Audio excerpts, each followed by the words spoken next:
Verdade. Imparcialidade. Começa agora o programa A Hora da Verdade. A apresentação: Carlos Frederico Gomes. Olá, amigos assinantes, estamos iniciando mais um programa A Hora da Verdade na sua TV Mais, canal 15 da Multiplay, na sua TV Litoral, canal 5 da NET. Antes de iniciar, eu queria só fazer uma reflexão, e é importante que a gente faça. O ideal é que eu estivesse aqui nesse momento com um nariz de palhaço. Felizmente eu não trouxe, mas deveria ter colocado. É como eu me sinto hoje. Eu me sinto hoje, eu acho que todo brasileiro também se sente. O momento é muito difícil. A gente acreditou muito na Lava Jato, a gente acreditou que o país estava sendo passado a limpo, a gente acreditou que as coisas estavam sendo feitas com isenção, a gente acreditou que o Brasil seria outro, que a corrupção estava sendo combatida. Na realidade houve corrupção, na realidade ela foi combatida, mas as prisões aconteceram por conta de erros, contravenções e erros feitos por aquelas pessoas foram presas, políticos foram presos, empresários foram presos. Agora, erros não justificam outros, não. A gente não pode ver com clareza conluio entre juiz e Ministério Público ou advogado. Hoje, o que a gente tem muita gente defendendo, um olhar partidário, que isso permaneça, tem muita gente preocupado, porque tem membros do Supremo Tribunal fazendo isso ao contrário. Se a gente achar que é normal ser feito para prender corrupto, a gente tem que achar que é normal ser feito para soltar corrupto. Ou vocês se esqueceram do que aconteceu aqui, igual a isso, só que ao contrário, aqui no Tribunal de Justiça do Estado de Ceará. A mesma coisa. Magistrados em contato com réus, condenados, e conseguindo, num final de semana, uma liminar para soltar bandido. Então, é preciso que a gente encare a coisa e não olhe com esse olhar partidário. E hoje eu trouxe uma pessoa para discutir comigo isso aqui, muito ilustre, e por sinal que eu tenho a honra de trazê-lo aqui, porque eu acompanho o seu mandato há muito tempo, e sei da sua maneira correta de agir, da preocupação que ele tem com a ética no trato da coisa pública. É meu amigo deputado Sérgio Aguiar, que eu sou amigo da Folha há muito tempo, eu tenho o prazer de tê-lo aqui comigo hoje. Deputado, é um prazer tê-lo aqui comigo hoje no programa Hora da Verdade, agora da TV, né, deputado? Carlos Frederico, para mim também é um prazer estarmos aqui participando com você. Eu sou seu telespectador, acompanho o seu programa, mas muito mais ainda ouvinte. Pois é. Quando estou na ida ou na vinda para o interior, ou na segunda ou na sexta, sempre pela manhã, gosto de ouvir o seu programa e vejo da credibilidade que você tem e fala sem querer ferir a ninguém, mas sendo firme, sério e de uma boa conduta, né?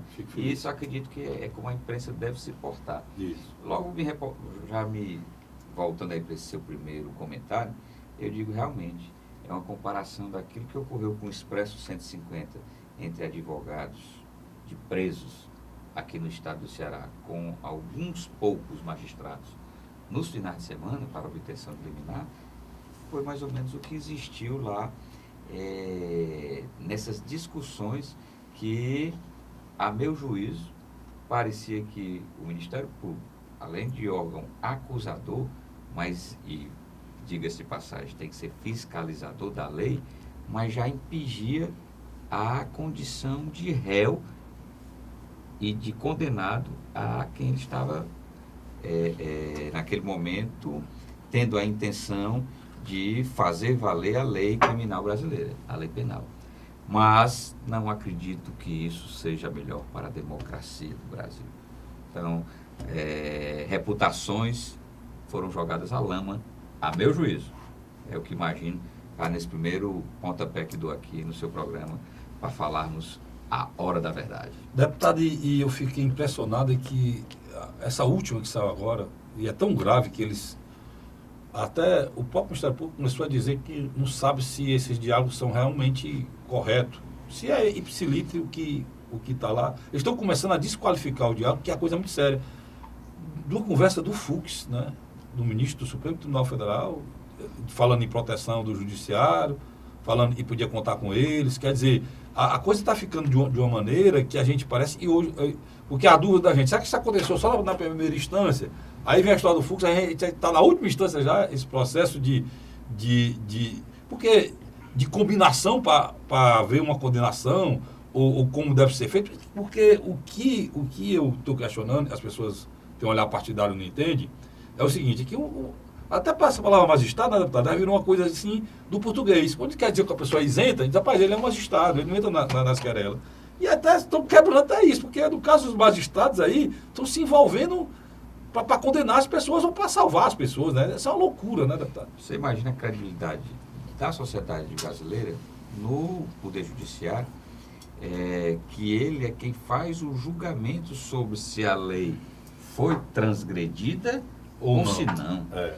Se isso aconteceu e aí eu quero aqui deixar bem claro, eu acredito na Operação Lava Jato, como realmente a Operação Mãos Limpas que aconteceu na Itália, que passe a limpo realmente a corrupção no Brasil.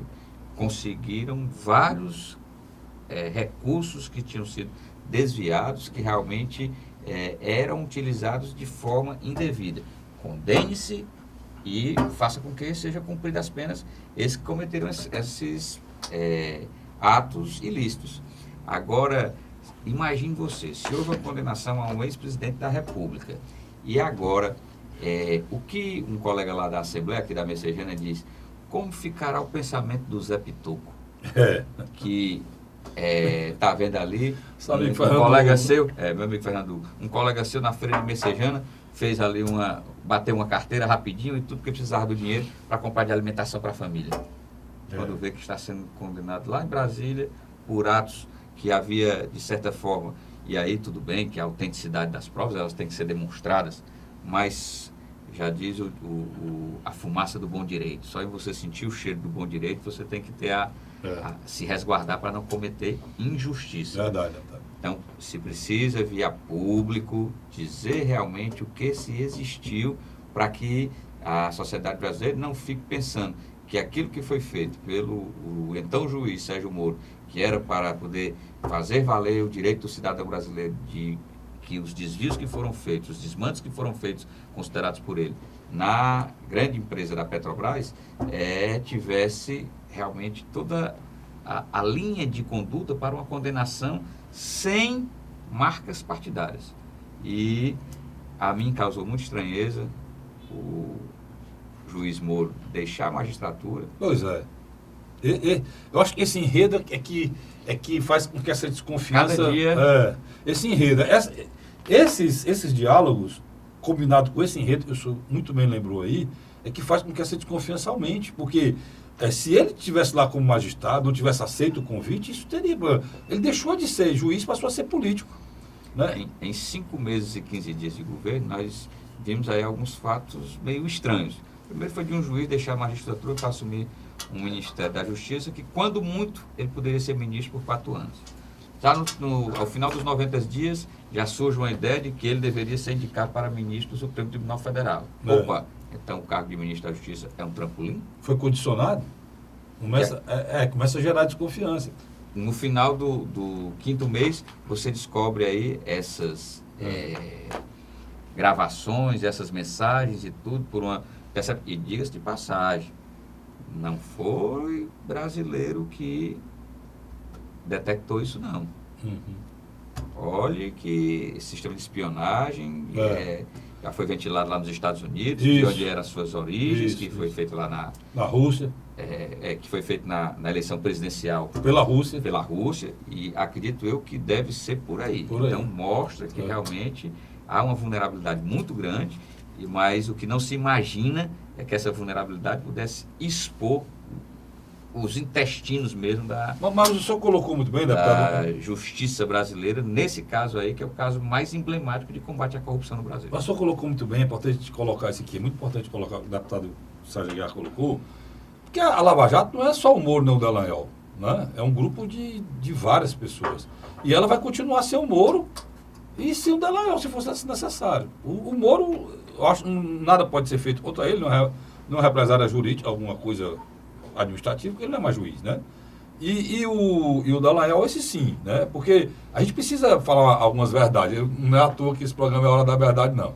É porque eu sempre tive uma angústia, deputado, de a notícia ela nunca sair, ela sempre ficar por trás. Por isso que E aí pensava, o meu programa, eu não tenho um processo, eu nunca na minha vida acusei ninguém, eu não faço conjecturas, eu não trago para cá denúncia vazia ou de interesse partidário, seja de quem for. Por isso eu estou no ar com esse programa há quase 8 anos, na Rádio Cidade, o senhor é meu ouvinte, dá a honra de ser meu ouvinte, eu estou lá há 12 anos, eu não tenho um processo, e digo coisas que meu irmão disse que a gente não deve dizer nem no pé do ouvido, mas é a verdade que eu vou dizer aqui, é uma verdade nua e crua, e a gente precisa colocar. A justiça brasileira, o que eles colocam como normal, teve gente dizendo que isso é normal. Isso é normal porque vocês acreditam que isso seja normal, assim no pé do ouvido. Mas isso não é normal. Entendeu? Agora, o mais grave que a gente vê nesse processo é que tem pessoas que defendem isso, defendem esses vazamentos. Por exemplo, as mesmas pessoas que defenderam, que brigaram contra aquele vazamento que o Moro fez um vazamento ilegal, que foi o da Dilma com o Lula. E agora, as pessoas estão contra esse vazamento, achando que é legal, porque não importa o conteúdo, o que importa é que é legal. Mas não era aquela mesma discussão, deputado? Você bateu num ponto aí fundamental. Salvo engano, em 2016 ou 2017, a presidenta Dilma fez um convite para que o Lula assumisse o cargo de ministro da Casa Civil, que era, sim, todos nós sabemos... Para livrar da cadeia. Não digo para livrar da cadeia, mas para ter um fórum privilegiado. Ele, na condição de ex-presidente, não tinha esse fórum, e com a condição de ministro da República, ele poderia ter. E para aquilo dali, vazar o áudio serviria. E agora, uma interceptação que foi feita aí desses muito mais grave, né, deputado? Ele está vazando o áudio do presidente da República. Gravíssimos que acontecem aí nesse dia a dia, desse caso, que para nós nos deixa realmente estarrecidos. Tanto que o Moro pediu desculpa. Estamos. Ele pediu desculpa, pediu desculpa ao Fachin, não foi? O Fachin repudiou, né? O vazamento, ele pediu desculpa. O Moro pediu desculpa. Naquela época teve pediu desculpa. E é o que eu imagino. Será como é que o cidadão, volta a repetir lá os repitocos da Messejana, vai conseguir acreditar na justiça se está vendo coisas que são anormais de acontecer, nesse caso aí da Operação Lava Jato? E a esquerda brasileira, lembrando, a esquerda brasileira na época, ela era revoltada com esses vazamentos. Porque não era possível vazar um áudio de um presidente, isso não era possível. Hoje, a esquerda está achando que esse vazamento não é ilegal. E é ilegal também. Você vê como é que é, deputado? Eu estou querendo dizer o seguinte, ó. Se você tem um olhar bolsonarista ou lulista e é extremista, você está fazendo mal a esse país. Eu tenho plena certeza. Porque o que eu estou vendo, deputado? Eu quero a sua opinião sobre isso. Minha preocupação é isso. O que eu estou vendo ameaçado é o Estado Democrático de Direito. Porque essas prisões, a preocupação do juiz junto com o promotor, de vamos fazer essa fase, vamos fazer outra. O que é uma fase da Lava Jato? É uma prisão. É uma desqualificação. É você colocar aquela pessoa, denigrir a imagem dela, como o deputado falou, em plena eleição. Então, a operação ela tinha um poder de mexer com a eleição do país. Tanto teve que todos os políticos desse país foram desqualificados. Os políticos foram destruídos. Eu perguntava sempre aqui nesse programa, por que vocês vão multar? A minha preocupação é como é que isso vai continuar. Se ninguém presta, como é que vai continuar esse país? Né? Então, eu não sei o que é que a Globo, eu dizia, o que é que a Globo quer fazer. Porque ela quer destruir todos para botar quem? Para arranjar o dela? Eu pensei isso, né? Apareceu aí o Bolsonaro. Mas eu continuo pensando, se isso se aprofundar, e como o deputado falou uma coisa muito, muito importante aqui, se isso for uma questão de uma espionagem profissional a nível internacional, aí, meu irmão, vai aparecer coisa que ninguém nem sonha. Aí, o que é que eu estou querendo colocar, deputado? Desculpa eu me alongar, mas é importante eu colocar isso aqui. O Estado Democrático de Direito está ameaçado porque as eleições não foram normais. Você usou a primeira instância para prender uma pessoa, usou talvez a segunda instância para manter preso, para não poder ser candidato, para tirar outros concorrentes e não poderia ser preso de foro. Você está entendendo? Então, não leva a gente a uma crise institucional muito grave, não, deputado? Pode levar? Na realidade, Cássio Frederico, o que eu tenho de juízo já que disputei as eleições de outubro último, mas o que eu tenho de juízo desta eleição foi o seguinte: não se votou no PT e na política tradicional. Quem ganhou não foi Bolsonaro. Verdade. Bolsonaro foi a negação de alguns políticos que mal encarnavam a verdadeira essência da política, e ele foi um não àquilo que estava aí. A gente vinha de uma dicotomia nos últimos 20 anos de PSDB e PT, e o Bolsonaro surgiu como uma alternativa para isso. Tanto é que todos sabem sobre o PDT, sou cirista. Se o Ciro tivesse ido ao segundo turno, fosse com o PT do Haddad, fosse com o Bolsonaro, teria ganho, porque era uma posição bem melhor, mais marcada para o Brasil naquele momento. Mas voltando à eleição. Então, o Bolsonaro não se preparou para governar. Primeiro de tudo, fazer com que ele negue a política. O cara estava há 28 anos como deputado federal dentro do Congresso Nacional. Um filho vereador, outro deputado federal e outro eleito senador. E o cara está negando a política. Verdade. Por trás dele, e olhe, existem algumas posições aí que falam que a Marielle, lá no Rio de Janeiro, ela seria candidata a senadora. E quem foi o senador eleito? Flávio Bolsonaro. Então, existiu aí muitas coisas, quem sou eu aqui para levantar qualquer denúncia da qual eu não tenho domínio, mas eu digo que isso é o que se comenta na classe política e na sociedade de uma forma geral. Verdade. Mas então, o que nós queremos mostrar é que esse governo, embora legitimado pelos 57 milhões de votos que teve no segundo turno para governar o Brasil, ele não conseguiu. E aqui nós estamos chegando no 5º mês e mais a metade do 6º, demonstrar para o Brasil o que quer para poder fazer avançar. Vamos lá, vamos cortar na educação porque as universidades aí estão cheias de esquerdistas, de marxistas, de pessoas disso. Aí quando chega na primeira votação no Senado, já faz um acordo, e no Congresso, para poder liberar os 248 bilhões, já libera o 1 bilhão para poder recompor as divisas Votado ontem, né, Laís? Isso, das universidades. Negociou o governo. Como é que o governo disse que queria deixar de lado tudo aquilo que não era da política? Porque nesse Brasil você tem que governar com todos, ouvindo a todos. Você não pode trazer a velha politicagem da chantagem, da corrupção, do toma lá da cá para poder existir. Mas tem que poder ouvir, discutir, colocar suas posições e fazer com que a gente possa trazer melhorias. Por exemplo, é insano fazer com que em 5 meses do governo Bolsonaro só tenham sido liberados 10 milhões de reais para as obras da transposição do Rio São Francisco. Isso é insano. O cearense poderá, embora a gente tenha um grande inverno, mas poderá ficar sem água na região metropolitana, já que não choveu nas nossas cabeceiras lá no Oroz, no Castanhão. E a gente precisa dessa água do São Francisco para garantir aqui tanto a produção, como também o consumo humano das pessoas na região metropolitana.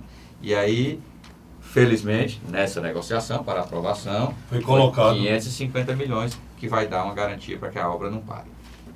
É muita coisa. Eu passaria o programa todinho com o deputado Sérgio Aguiar analisando essa questão do Bolsonaro, porque o deputado disse uma coisa que é marcante para mim.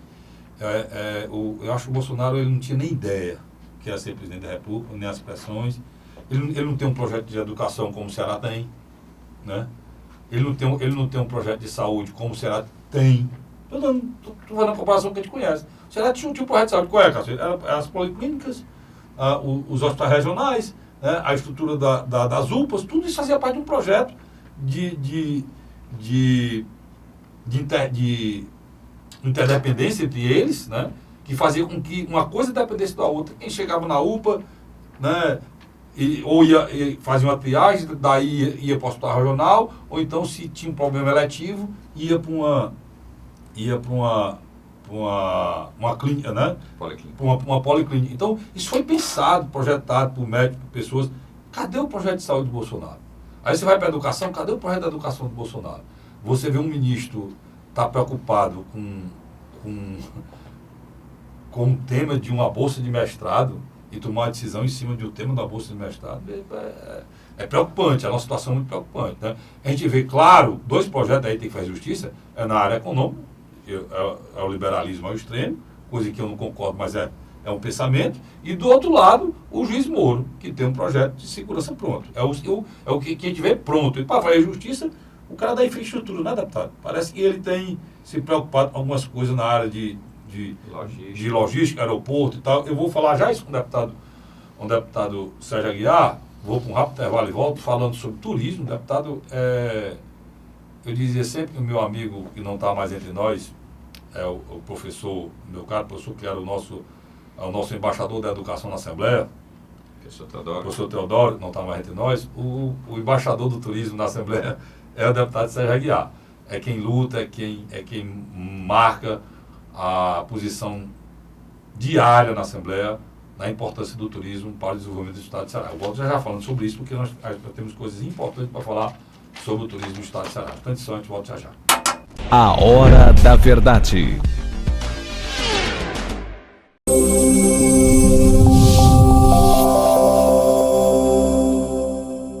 Se você encontrar larvas do Aedes aegypti, haja imediatamente. Jogue a água fora e vire as garrafas. Ou use para decorar sua casa. Não deixe água parada. Entre em ação. A melhor defesa é a prevenção. Para promover a cidadania, democratizar os serviços públicos e reforçar ações sociais por todo o Ceará. A Assembleia Legislativa criou a Ideia Certa, um conjunto de ações para informar e conscientizar a população sobre diversos temas, como direitos das crianças e o combate à violência contra a mulher. Participe e venha com a gente mostrar que uma ideia certa pode melhorar o dia a dia de todos os cearenses. Assembleia Legislativa do Ceará.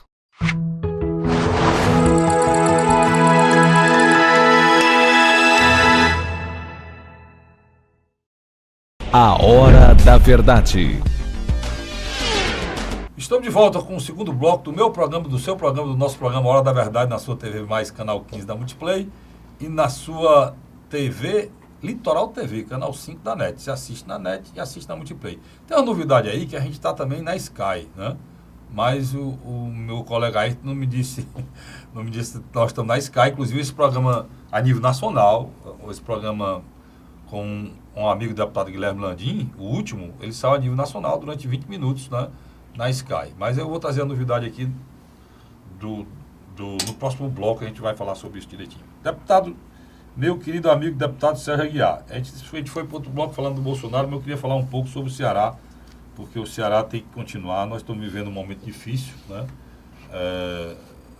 O Brasil está numa recessão praticamente, né? As pessoas não queriam dizer, mas está numa recessão praticamente. O governo não ajudou. No liberalismo, o mercado é que tem que agir, né? Como eu não sou louco num país subdesenvolvido como o nosso, se o Estado não der uma forcinha, né, deputado? Não vai para canto nenhum. Nós vivemos uma crise e o Ceará está tentando sair dessa crise, principalmente Fortaleza, o litoral, pelo turismo. O governador Camilo Santana fez muito. Eu queria que o senhor tenha acompanhado. Hoje a gente tem voo direto para a França, para Paris, tem voo direto para a Holanda, para Amsterdã. Nós temos hoje, a gente até criou ciúme para o resto do país, né? O governador de São Paulo está baixando lá o preço do óleo diesel, tirando o imposto para ver se a gente não se espalha muito, né? Eu queria saber qual a importância disso para o Estado. O senhor, defensor do turismo, o turismo tem sido a grande indústria, principalmente da capital. Como é que o senhor está vendo tudo isso, deputado?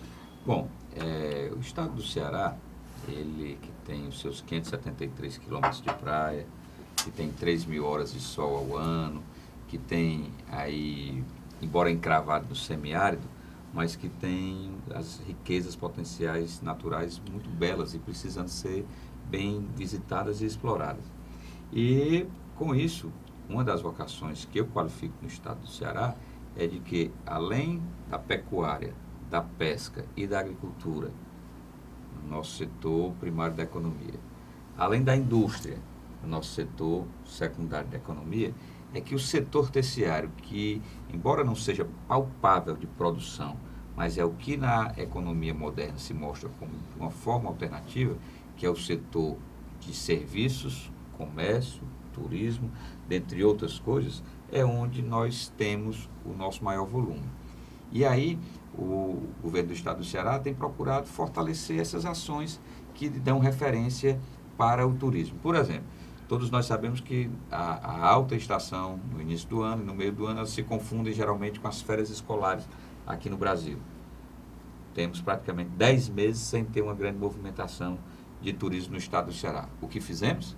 Construímos um centro de eventos, o melhor do Brasil, para que aqui a gente pudesse sediar feiras, simpósios, congressos de caráter nacional e internacional, para que as pessoas possam vir visitar durante o período da semana, nesses meses, por exemplo, de abril a maio e também de agosto a novembro, virem visitar o estado do Ceará para terem o turismo de eventos e negócios, mas no final de semana ou nas noites poderem conhecer aquilo que o nosso estado do Ceará tem, tanto com a sua gastronomia. Ele foi o governador Cid Gomes, né, deputado? Que iniciou lá atrás, em 2007, no primeiro dia de mandato dele. Você acha que foi fundamental, isso é importante? Sem dúvida. Inclusive foi feita agora uma pesquisa pelo Convention Bureau, pela FEComércio e pela Unifor, demonstrando que o turista que vem para participar de um evento no estado do Ceará, ele gasta muito mais aqui na economia cearense do que o turista de lazer,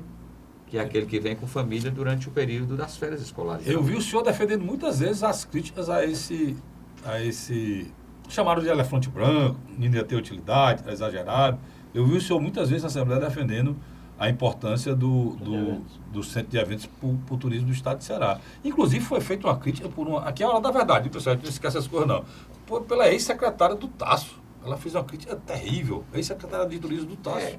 Hoje, isso ia ser um elefante branco que não tinha... Mas hoje, coincidentemente, a doutora Ana Ribeiro é presidente da Câmara Setorial de Eventos e é uma das mais entusiastas desta ação.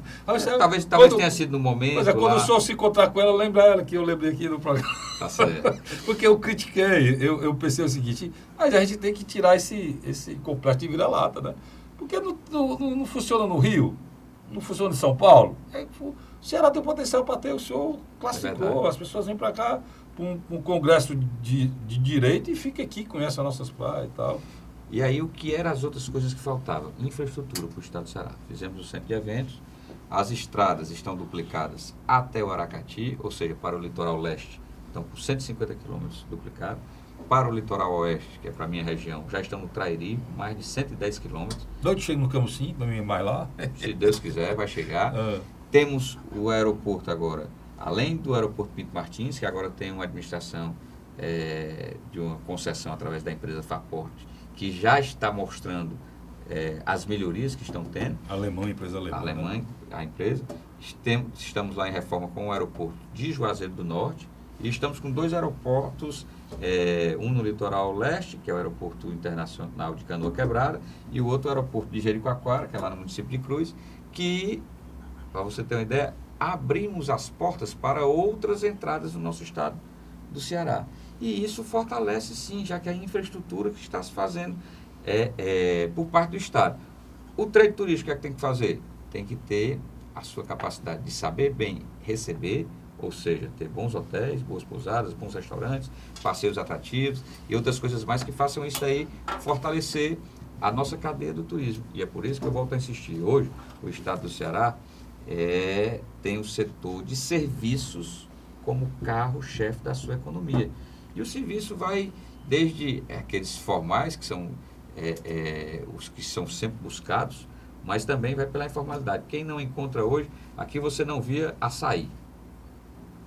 Hoje quase toda esquina tem. Supermercado, era outro local que você tinha aqueles pequenos mercadinhos de bairro. Hoje nós temos 3 ou 4 cadeias de supermercados da região ou cearense que estão proliferando aí. Farmácia. Quase toda esquina você vê uma das 3 maiores que tem aí. Onde tem uma, tem 2, tem 3. E ela deixou de ser venda de remédios. Ela hoje é venda de quase tudo e de remédio. Então, isso o setor de serviço é fundamental. E Fortaleza, eu digo, Fortaleza não tem indústria, né, deputado? Fortaleza principalmente não tem indústria. Fortaleza, pessoas pensam, as indústrias não são em Fortaleza, são em Maracanaú, são na Itaitinga, não tem nada em Fortaleza. Fortaleza, ao vivo de turismo, se acaba. Ou vivo do setor de serviço, né, deputado, se acaba. Então, é fundamental que o cearense, o fortalezense, tenha esse conhecimento, né? Isso é verdade. Então, o setor de serviço, que é onde o comércio está dentro, é fundamental para o nosso estado do Ceará. Então, dito isso daí, é uma demonstração de que as variáveis que existem foram sendo criadas ao longo do tempo. Também lá atrás, ainda com o governador Cid, depois ampliada pelo governador Camilo. O principal insumo, ou seja, o maior custo da aviação é justamente o combustível. É isso. O que foi que nós fizemos? Nós baixamos a alíquota do querosene da aviação para 4% de ICMS aqui no estado do Ceará. Para quem? Para quem entrasse no país ou saísse do país passando por Fortaleza. Inclusive, isso foi votado na Assembleia. Foi votado na Assembleia. O senhor me nós políticos cearenses e tudo, tivemos essa participação. Deixa eu pegar então, daí é que você demonstra. Está lá o Dória agora querendo fazer isso tudo em São Paulo. Por quê? Porque nós aqui nós fizemos. Nós temos a posição geográfica de estarmos mais perto da África, da Europa e dos Estados Unidos. Então, a gente tem que ter um plus para poder conseguir que essas pessoas passem por aqui. E é por isso que o hub hoje da KLM, da Air France e da Gol está consolidado no estado do Ceará e a gente está ampliando isso daí com a Azul operando, por exemplo, para Aracati e para Jericoacoara, dando alternativas de se chegar ao Ceará. E nós queremos muito que as pessoas cheguem no estado do Ceará vindo do estrangeiro ou vindo de outros estados. Por quê? Porque é o dinheiro novo. É verdade. É novo dinheiro que vai circular na nossa economia, que nela esse dinheiro não aqui estava. Então, aqui vai fomentar essas ações e esses serviços que as pessoas venham usufruir daquilo que produzimos. Deputado, eu quero pegar o gancho do Marco para me descer do mico. Eu quero falar dos aeroportos, eu não perdi a chance de saber de você, não. Eu sei que, para quem não sabe, o deputado Chico Aguiar, para quem não sabe, o deputado Chico Aguiar foi primeiro secretário da Assembleia 2 vezes, né? O pai dele foi presidente da Assembleia, foi governador do Estado, que é meu amigo Chico Aguiar. Um abraço, tá bem, deputado bem, Chico? Graças a Deus. Dê um abraço dele por mim, eu tenho um apreço muito grande ao ex-deputado Chico Aguiar, presidente da Assembleia, vice-governador e governador de exercício durante 6 meses, né? 6 meses. E o deputado Sérgio Aguiar é deputado já no 4º mandato, já foi 2 vezes primeiro secretário da Assembleia. 2 vezes, deputado, estou errado. E foi presidente da Comissão de Constituição e Justiça. Foi tudo. Só não foi ainda presidente da Assembleia, mas é questão de tempo. Mas deixa eu colocar uma coisa para o senhor, claro. O deputado Chico Aguiar também, ele é marido da prefeita Mônica, lá no Camusim, que é a terra natal do deputado Camusim, que faz parte da história do Ceará. A história do Ceará passa por Camusim. Diz que a minha família desceu em Camusim. para ir para Sobral, a pé. Então, deputado... Já foi de trem. Já foi de trem. Então, deixa eu lhe perguntar uma coisa aqui. A importância do aeroporto de Jericoacoara para a região que o senhor tem a responsabilidade de ter a sua esposa como prefeita, a sua família que luta pelo desenvolvimento da região. Qual foi a importância disso? Porque isso é uma política de Estado, né? Tem que lembrar que a política, ele está falando do Bolsonaro, lembrar que o Estado do Ceará. Não importa, esqueça-se de Camilo. O Ceará tem uma política de Estado na área de turismo. Se você pegar o que foi feito na infraestrutura turística do Ceará, foi feito pelo governador Cid 8 anos e está sendo feito pelo Camilo, continuando o que o outro fez. Na educação, a mesma coisa. Né? Então, essa política de Estado está funcionando especificamente em relação aos aeroportos. É importante para a sua região lá? Com o estudo da CETU, com dados, creio eu, de 2016, 2017, 550 mil turistas visitavam o município de Jijoca para conhecerem a vila de Jericoacoara, se hospedarem e ali conhecerem, sendo, portanto, um dos destinos mais atrativos do Brasil. Do Brasil. Ele compõe um produto turístico que é muito importante e que é diversificado e pouco encontrado mundialmente, que é o Rota das Emoções. Rota das Emoções é o litoral do Ceará, com Jericoacoara e Camusim, o Piauí com o delta do Parnaíba. Isso, lindíssimo. E a Cordilheira de Morros Brancos, os Lençóis Maranhenses, naquele vizinho estado. E esse produto aí, ele está em cerca de 400 quilômetros de distância de um ao outro. Então, ele é perfeito para você fazer um roteiro turístico nessas 3 áreas desses estados. E o aeroporto agora foi um complementar. Já existia o aeroporto de Parnaíba, já existia o aeroporto lá de Barreirinhas, mas não existia o aeroporto aqui no estado do Ceará. Tinha o nosso lá em Camusim, mas que é limitado devido à pista ser de apenas 1.200 metros. Foi construído com todas as condições para receber voos, inclusive internacionais, o aeroporto de Jericoacoara. São 2.500 metros de pista. Mas a justiça também no governo Cid foi iniciada, né? Foi iniciado pelo governo Cid, sem dúvida nenhuma. Concluso no governo Camilo. Tudo, como você disse, tudo é uma política de Estado. É uma política que se pensa não apenas para 4 anos, mas se pensa para, verdadeiramente, uma geração para modificar e incrementar a renda para a população. E os senhores já estão recebendo lá em Camusim, ou lá em Jericoacoara, lá o aeroporto já está recebendo voo, né, deputado? Sim. É isso que eu queria saber. Não, o aeroporto completa agora dia 24 de junho, 2 anos. 2 anos. É. Começou com um voo semanal, hoje já são 10, quando chega na época da autoestação, 10 por semana. Quando chega na época da autoestação, isso se duplica e se faz com que haja... É São Paulo, Rio, deputado? São Paulo, Rio, Campinas, Recife e Belo Horizonte. Olha aí. Que são operados pela Avianca e pela Azul, que fazem, e também a Gol, que fazem essas linhas. Aí, como ele falava, 550 mil visitavam lá. A perspectiva com o crescimento do aeroporto é que se passa para 800 mil pessoas visitando Jericoacoara durante esses anos. Não existem acomodações para os 800 mil. É verdade. Então, vai fazer com que Cruz, que é vizinho, Camusim, que é vizinho, Acaraú, outros municípios ali, onde já estão tendo equipamentos turísticos como hotéis e pousadas de relevo, de importância, possam também receber essa visita e incrementarem essa atuação. Então, é importantíssimo para nós, inclusive ainda político como sou, defendo inclusive uma criação de uma estrada que liga a sede do município de Senador Sá, para quem vem de Sobral, diminui 100 km de distância para chegar no aeroporto. Vem de Senador Sá, passa pela Serrota, passa pelo Cajueirinho, Baixio e vai chegar no aeroporto. Hoje quem vai de Sobral para pegar o voo lá em Jericoacoara, lá em Cruz, ele gasta aproximadamente 200 km. E com essa estrada diminui para 100. Então, será muito importante. Já está feito estudo, deputado, isso aí? O governador se comprometeu conosco de realizar esses estudos e a gente quer que nesse governo a gente consiga tirar do papel. Por quê? Porque é também a capital comercial da região que vai poder fazer o fluxo ali e dar um maior aporte também ao próprio aeroporto. É 200 quilômetros hoje de Sobral para o aeroporto de Jericoacoara. De Jericoacoara mesmo para a sede, com a distância, deputado? Só para a gente... Jericoacoara para o aeroporto? De Jericoacoara, da vila de Jericoacoara para o aeroporto, com a distância? Em torno de 12 quilômetros. 12 quilômetros. Já metade deles asfaltado. Metade asfaltado. Tá certo. Deputado, me diga uma coisa. Existiu... Esse negócio que o senhor falou que é interessante, envolve 3 estados, né? O Delta da Parnaíba, né? A Rota das Emoções. Rota das Emoções, os Lençóis Maranhenses com Jericoacoara e Camusim. Isso está sendo planejado com os 3 estados? Existe essa política? O SEBRAE é quem está à frente, que vem realizando, iniciou lá atrás. Aí você tem uma ideia, quando eu era prefeito no início do século, agora nós já ficou 19 anos apenas, no início do século, mas faz tempo, era bem novinho, deputado. Era o projeto CEPIMA, né? Ceará, Piauí e Maranhão.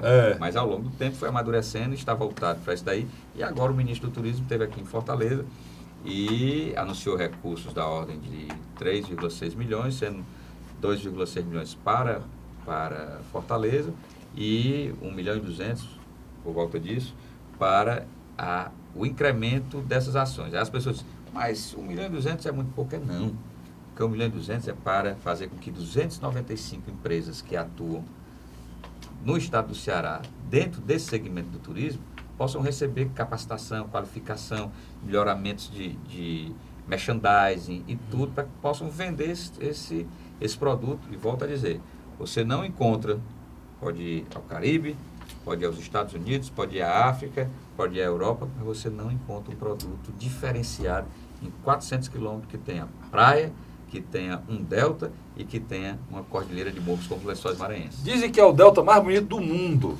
e por sinal era para ser nosso, mas teve um doido aí lá atrás, tocou o Cateus para o Parnaíba. Não sei quem foi não, nem me interessa não, mas foi feita, essa negociação foi feita lá atrás, Cateus, Piauí não tinha mais, deu Cateus e recebeu a Parnaíba. E aí eu vou lhe dar só um dado aqui para ser interessante como é na nossa região lá. Camusim tem 63 quilômetros de praia. O estado do Piauí, todo mundo se lembra quando a gente faz geografia, a gente sabe que é o menor litoral, são 66 quilômetros. Então se assemelha, certo?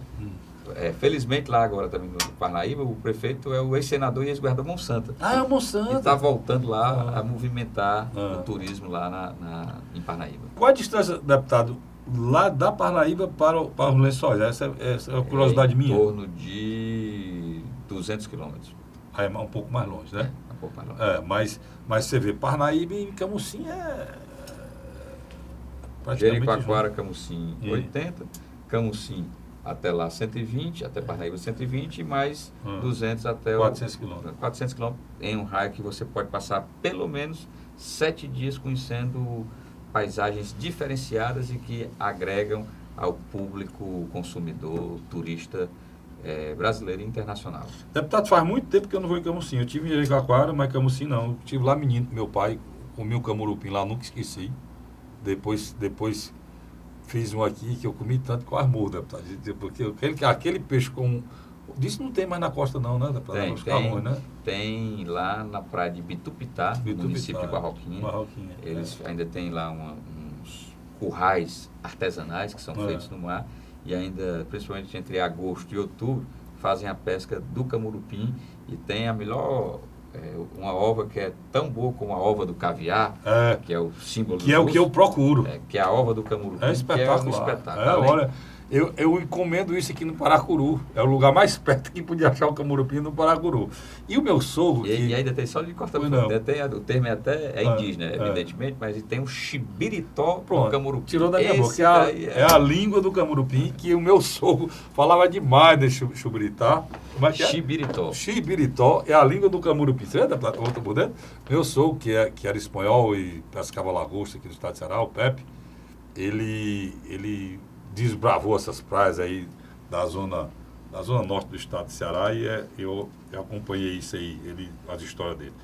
Eu vou para um rápido intervalo, volto para o último, terceiro bloco, e até perguntar, deputado, antes de eu ir para o intervalo, o resort que tinha no Camusim foi restabelecido? Não, está fechado? Não, ele está fechado desde 2011, mas agora, com o aeroporto, já surgiram propostas de negociação, quero crer que até o mês de dezembro ele vai estar reabrindo as portas aí para poder ter novamente uma boa visitação. Fechou meu pensamento. Quando eu comecei a conversa, era para terminar aqui. Aquele resort espetacular tinha lá, com essa política de Estado do Cid e do Camilo, vai ser reaberto. Perfeito. Isso aí você vê, né? É o que a gente discute. Quando você quer falar em gestão, seriedade, você consegue encontrar isso no Ceará.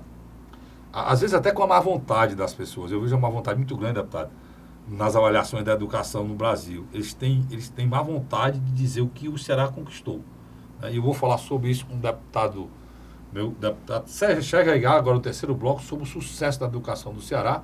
E uma novidade que está acontecendo em Camusim, que está muito em moda, que é saneamento básico. Eu volto já, não sai daí não. A Hora da Verdade.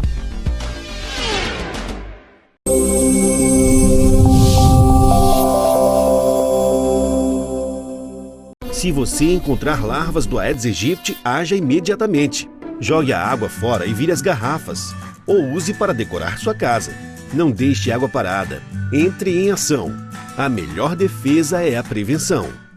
Para promover a cidadania, democratizar os serviços públicos e reforçar ações sociais por todo o Ceará. A Assembleia Legislativa criou a Ideia Certa, um conjunto de ações para informar e conscientizar a população sobre diversos temas, como direitos das crianças e o combate à violência contra a mulher. Participe e venha com a gente mostrar que uma ideia certa pode melhorar o dia a dia de todos os cearenses. Assembleia Legislativa do Ceará.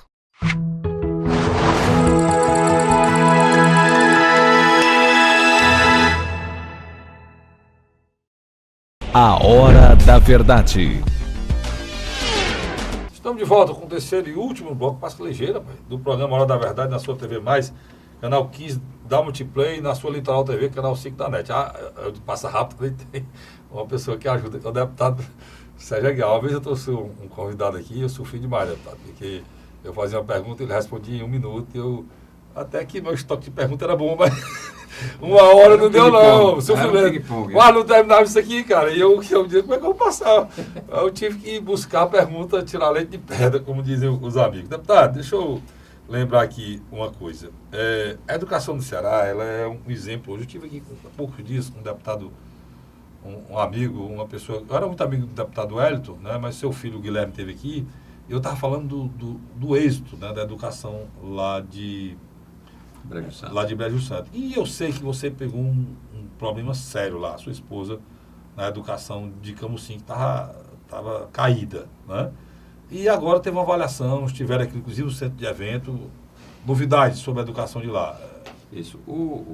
Nós tivemos um grande desafio quando eu assumi a prefeitura em 1997, que eram as escolas isoladas. Você que é do interior, foi vice-prefeito de Santa Quitéria, sabe. Escola isolada é aquela onde a professorinha ensinava dentro da sua casa a alfabetizar 5 ou 6 alunos ali da vizinhança. E eu construí 30 escolas naquele município, naquela época, fizemos os primeiros concursos públicos e tudo, e deixei com o índice de avaliação do IDEB em 3,6. Ontem, fiz um pronunciamento na Assembleia, já noticiando os indicadores da educação do Estado do Ceará e dos municípios de 2005 a 2017 do IDEB. IDEB é o Índice de Desenvolvimento da Educação Básica. Em 2005, São Paulo, Minas, Paraná e Santa Catarina eram os 4 primeiros colocados, e o Estado do Ceará era o 15º. Isso em 2005. Em 2017, continuam sendo os 4 primeiros colocados, os mesmos estados, São Paulo isoladamente, Paraná, Santa Catarina e Minas Gerais empatados com o mesmo índice. E o Estado do Ceará é o 5º. Pulamos de 2,8 para 5,6, ou melhor, para 6, dando isso daí um avanço espetacular, mais do que o dobro conseguimos nesses 12 anos, conseguimos ter de média, e por isso que o Estado do Ceará se notabiliza. E as pessoas perguntam, mas será verdade isso? Como é que das 100 escolas públicas do Brasil, 82 estão no Ceará?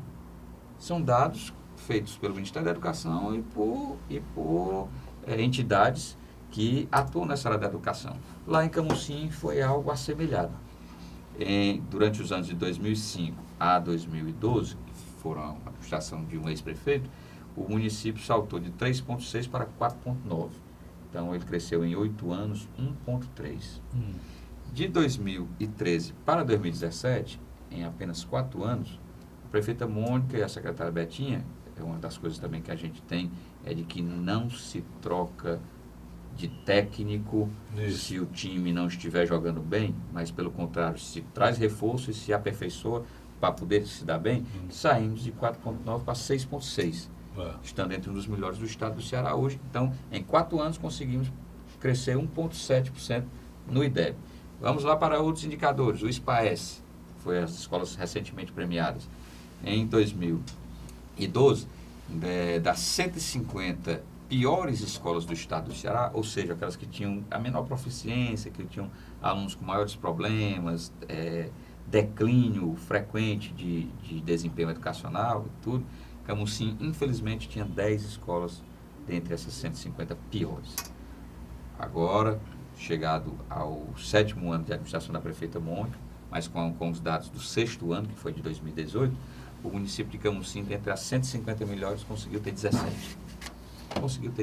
E a escola pública, Carlos, isso que é o importante. É uma demonstração que é um conjunto.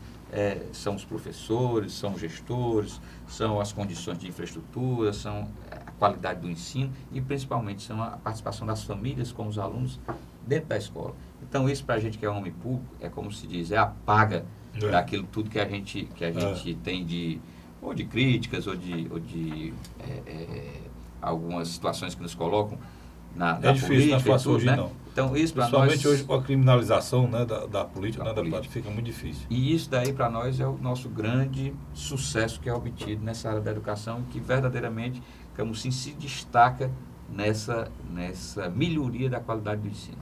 O senhor conseguiu uma coisa aí que eu estava vendo aqui, diferente, é o seguinte, aquela máxima que diz que ninguém investe em saneamento não é mentira, não, é verdade. Esse saneamento não é fácil ser feito, porque gera problema, não é fácil operacionalizar, porque depois é uma empresa que tem que fazer, então não é fácil.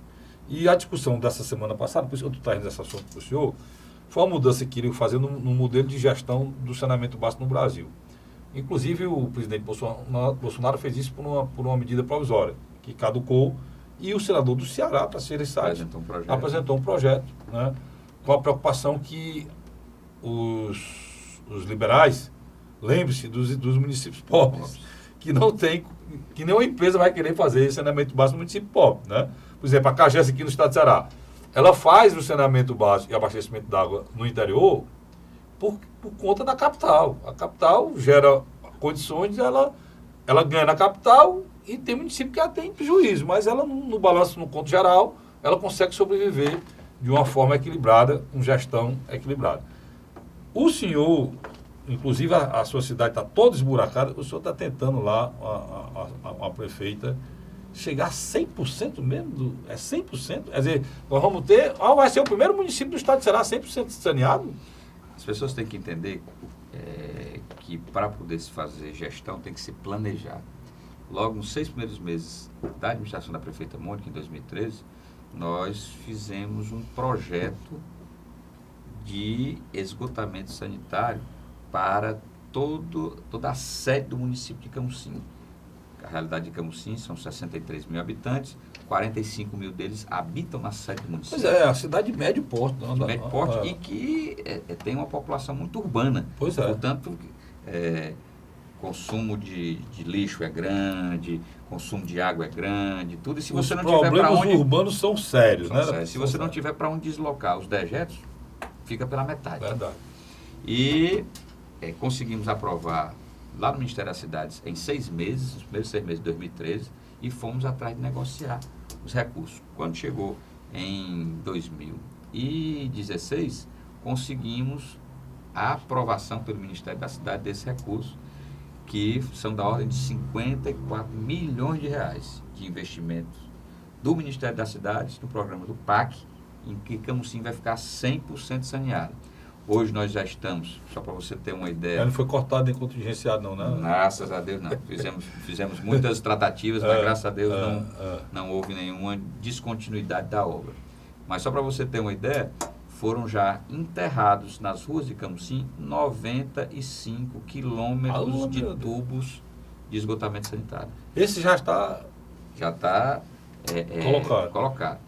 Estão sendo feitas agora as estações elevatórias que têm realmente um pulso muito grande. Infelizmente, nós estamos dentro dos próximos 6 meses para a conclusão desse projeto. Então, vamos entrar o ano de 2020, que coincide com o último ano da administração da prefeita Mônica Aguiar, com a cidade totalmente saneada. O que é que significa isso? É que o investidor que queira levar para lá, seja conjunto habitacional, através de loteamentos que proliferam aí em todo o interior do estado do Ceará, seja indústrias, fábricas, vão ter aonde fazer a sua ligação para não precisar se preocupar com os resíduos. E daqui para frente, né, deputado, também... A tranquilidade tudo que for feito lá daqui para frente tem que ser com esgoto na frente, né? Com esgoto na frente. A gente tem mania de fazer...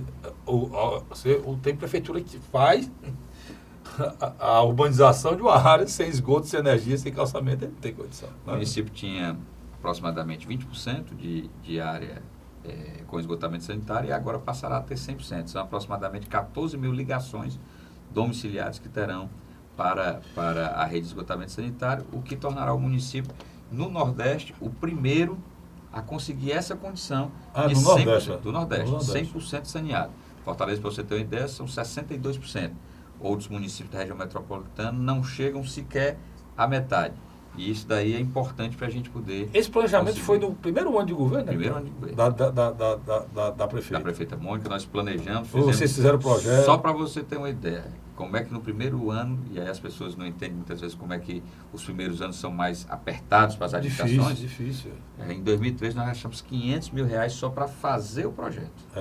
Só para fazer o projeto. Eu me lembro quando a prefeita foi com os técnicos a Brasília para apresentar, foram 2 malas de 24 quilos cada uma, só de projetos, para poder ir ao Ministério das Cidades e apresentar Mas quando se tem projeto, se tem recurso. Conseguimos a aprovação dos recursos. A prefeita foi reeleita e conseguiu executar um sonho, né? Isso é um sonho, né? Sem dúvida. Isso é um sonho. É porque se você avaliar, por exemplo, aqui o programa Hora da Verdade, os dois maiores problemas que reputa ao governo do Estado, tanto do Cid como do Camilo, e o Camilo teve a coragem de enfrentar aqui agora, e o Cid não teve êxito, foi a questão da violência e do esgotamento sanitário.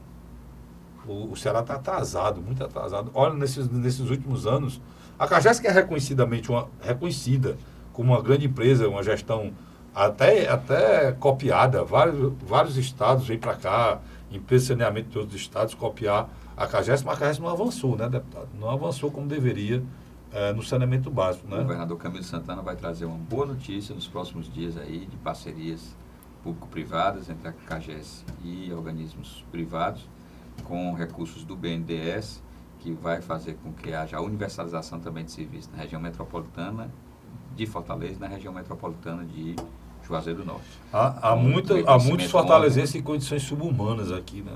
Tomei conhecimento ontem e aposto também que esse projeto vai ser uma boa para o estado do Ceará, porque vai dotar de melhorias com esse recurso oriundo do BNDES. Deputado, eu não posso deixar de falar sobre, não sei qual é meu tempo aí, mas eu acho que dá tempo eu falar sobre isso. Eu quero falar sobre isso, eu não posso deixar de falar. O governador Camilo Santana conseguiu um feito, teve a coragem de fazer um enfrentamento do crime organizado no estado do Ceará, um feito que está iniciando, a guerra está iniciando, né? Ainda está iniciando. E trouxe um secretário, mudou a secretaria, criou a Secretaria de Administração Penitenciária e mudou a feição em relação ao crime organizado hoje. Tem o Estado como um obstáculo para ele não avançar mais no estado de Ceará e está enfrentando. A gente sofreu, todos nós sofremos, são mais de 300 ataques aqui. A gente teve sorte porque botaram artefato no viaduto, botaram no metrô, botaram no VLT. Graças a Deus, Deus protegeu e não funcionou. Mas, deputado, o governador está fazendo esse enfrentamento. Pode ter o êxito, o governador Cid não teve. Como é que o senhor está vendo isso? Qual a posição da Assembleia? A Assembleia foi até vítima disso já. A Assembleia foi questionada, foi até ameaçada, né? Um bomba naquele tempo. E vocês deram força ao governador, votaram medidas urgentes naquela época dos ataques. Como é que o senhor está vendo isso? Com a avaliação que o senhor faz desse novo mandato do governador Camilo Santana, fazendo o enfrentamento do que mais o incomodava? Bom, eu faço vários elogios, reconheço alguns avanços que nós não conseguimos ter com o governo do governador Cid nesta área, mas tem 3 fatores que a mim foram fundamentais para que houvesse esse êxito. Digo êxito por quê? Porque pelo quinto mês consecutivo nós temos diminuição de assassinato no estado do Ceará. Isso. E o maio, em relação a toda a época de pesquisa que foram feitas nos últimos 10 anos, foi o melhor maio de todos os tempos em termos de menos vidas de serem perdidas. Só lhe dar um dado. O governo federal está divulgando a queda no número de assassinatos e o estado do Ceará, eu acho que é o mais responsável por isso aí. Eu estou só dizendo. Aí foram 3 fatos fundamentais. O primeiro deles foi o aumento do número de integrantes das forças de segurança. Foi concurso para policiais militares, foi concurso para policiais civis, desde delegados e inspetores, foi concurso para PEFOS, foi concurso para agente penitenciário, que foram realizados no estado do Ceará. E só na Polícia Militar, que também teve a lei de promoção que estimulou o trabalho do policial militar, foi duplicado o número de policiais nas ruas através de novas contratações. O segundo, eu que sou do interior, mas que vejo a atuação também na capital, foi a implantação do Batalhão do Raio, nas maiores cidades com mais de 50 mil habitantes, que agora estão sendo extensivos para os de 30 mil. Então, conseguiu, é aquela polícia que chegando, mudou como muito a gente diz da história, mudou. Camusim foram 300 traficantes presos em um período de 1 ano. Isso é muito importante, isso aí. Certo? E diminuiu sensivelmente, e isso é importante assalto, aquelas coisas. Tudo. Com o sistema de vídeo monitoramento e a implantação do raio, os municípios de médio porte tiveram uma nova realidade, uma nova tranquilidade. Até a cadeirinha está botando na calçada. E o terceiro deles foi essa ação determinada do novo secretário de Administração Penitenciária e do governador, de fechar as cadeiazinhas do interior do estado e botar todo mundo junto, não separar por facção, CPPL ou presídio, e botar sim por aqueles que precisam estar presos, porque existem os presos condenados, que no estado do Ceará são 7 mil. Mas você sabe quantos presos existem no estado do Ceará? 24.500. Então, 7 mil são aqueles que estão pagando pena, Luque. E 24.500, que é o total, são, ou seja, 17.500 ainda são provisórios, ou que estão... Então, isso daí foi determinante. Então, botando tudo nos mesmos locais, melhor aparato. Por exemplo, nós somos da Zona Norte, se fechou os pequenos presídios, as antes chamadas cadeias públicas, de vários municípios da região, e levou tudo lá para Pires, em Sobral, que é a penitenciária industrial lá de Sobral. O que foi que se fez? E o agente penitenciário? Foi para lá também. Porque agora, em vez de você ter 1 ou 2 ou 3 tomando conta de 50 ou 60, você tem 10 tomando conta de 50 ou 60. Você duplicou, quadruplicou. Só pode fazer isso, esforço. o secretário só pode fazer isso por causa do que o senhor falou aí, do concurso que o governador fez. Sim, porque claro. se não tivesse agente prisional, o melhor secretário do mundo, do planeta, não dava isso. Vou lhe dar aqui um exemplo que, para mim, eu fiquei de boca aberta. Vieram aqui colegas deputados estaduais, semana passada, um deles é inclusive delegado federal, do Pará. E ele disse, o cabo se engasgou ali, eu digo, mas diga aí qual é o problema. É que no estado do Pará é seleção pública de 1 ano para agente penitenciário. Não resolve, meu amigo. Não resolve, são pessoas que podem ser ali corrompidas por toda e qualquer situação que possa ocorrer para que o crime se instale dentro do presídio. E está aí. Acho que você assistiu no último domingo, saiu lá na Globo, lá no Fantástico, um cara que era criminoso, que utilizava celular, sequestro relâmpago, não sei o que, tudo de dentro do presídio, com 4 milhões de reais de golpe. Então, tem 2 fases para mim a nível do sistema prisional do estado do Ceará. É de janeiro de 2019 para trás e de janeiro de 2019 para frente. O governador foi, como a gente diz na nossa língua, foi macho em ter aguentado a situação junto com o secretário Mauro Albuquerque. O secretário que veio do Rio Grande do Norte, já tomou essa decisão lá, e o governador teve a coragem de trazê-lo para cá. Agora, eu fico muito triste. E só uma coisa, pode ficar à vontade. Não excedeu a lei em nada. Pois é isso que eu ia falar. Pegou os criminosos que estavam fazendo crime de dentro do presídio, vão responder também. Aí o cara está pensando que vai poder ter lá, porque leu um livro, leu 2 livros, vai querer sair um dia antes, quando ele chegar lá, diz, não, você teve esse outro aqui que você está respondendo porque você fez esse crime aqui de sequestro relâmpago pelo telefone e tal. E incriminou as pessoas que eram verdadeiramente o temor de todos nós que estamos aqui fora, mas de certa forma temerosos com tudo isso. Eu fiquei triste porque colegas meus aqui, não vou citar o nome, não gosto, deram voz, cara. O deputado me acompanha no rádio e sabe o que eu falo. Deram voz, aquela denúncia vazia que os presos estão sendo maltratados. Eu disse e repito, os presos hoje do estado de Ceará são mais bem tratados. Por quê? Porque eles têm o resguardo da vida deles. Porque a cadeia é controlada. O bem tratado era lá de Manaus, mataram 50 agora lá. E mandaram a cena para mim, eu não tive coragem de abrir, deputado, nem quero nem ver. Porque eu me sinto... Se um ser humano for aquilo, eu quero não ser um ser humano, não. Então, eu estou querendo dizer o seguinte, é preciso que a sociedade apoie a Assembleia, que ficou junto do governador, e a gente esqueça a politicagem e apoie a nossa sobrevivência, tá, deputado? É questão de sobrevivência. Deputado, e agradecer. Um abraço. Pela honra de tê-lo aqui comigo. Na hora da verdade, na hora da verdade. Não haveria melhor programa para poder vir até aqui, conversar, discutir, debater tão ricamente como foi essa conversa com você. Agora deixa eu lhe dar uma notícia boa. Vou levar para o programa de rádio você ouvinte. Dá disso pro Lucas. Eu tenho que levar lá. Eu tenho que levar lá ao vivo da Rádio Cidade aí 860, no programa da verdade. E de lá, do rádio que eu adoro, foi que nasceu esse aqui, né? Esse aqui só a extensão do de lá. Amigo assinante, obrigado pelo carinho, obrigado pela audiência. Eu volto na próxima semana, se Deus quiser. Até lá. A Hora da Verdade. Se você encontrar larvas do Aedes aegypti, haja imediatamente. Jogue a água fora e vire as garrafas. Ou use para decorar sua casa. Não deixe água parada. Entre em ação. A melhor defesa é a prevenção. Para promover a cidadania, democratizar os serviços públicos e reforçar ações sociais por todo o Ceará. A Assembleia Legislativa criou a ideia certa, um conjunto de ações para informar e conscientizar a população sobre diversos temas, como direitos das crianças e o combate à violência contra a mulher. Participe e venha com a gente mostrar que uma ideia certa pode melhorar o dia a dia de todos os cearenses. Assembleia Legislativa do Ceará.